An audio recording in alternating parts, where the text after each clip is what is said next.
ওর শাস্তি হবে 5 ওয়াক্ত নামাজ জামাতের সাথে পড়তে হবে, ফজর সহ।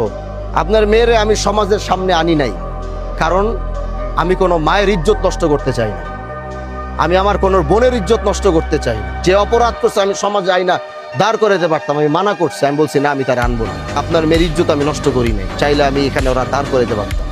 মানুষ দেখছেন এখানে ক্যামেরা চলতেছে দুনিয়া, আমি আমার এই বোনের ইজ্জত আমি এভাবে নষ্ট করব? সে ভুল করছে। আমি এটাই বুঝাইতে চাইছি যে প্রকৃতভাবে দ্বিতীয়বার, আল্লাহর কসম করে বলতেছি, দ্বিতীয়বার যদি আমি এইরকম আরেকটা কথা যদি আমি আপনার মেয়ের নামে আর জীবনে শুনবো, এটা তরে শুদ্ধ আমি এখান থেকে খেদাই দিব।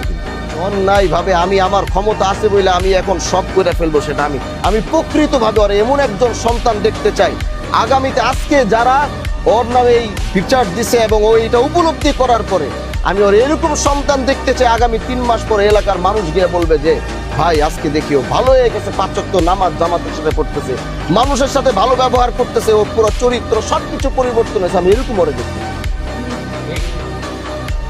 মানুষ চাইলে সবকিছু সম্ভব।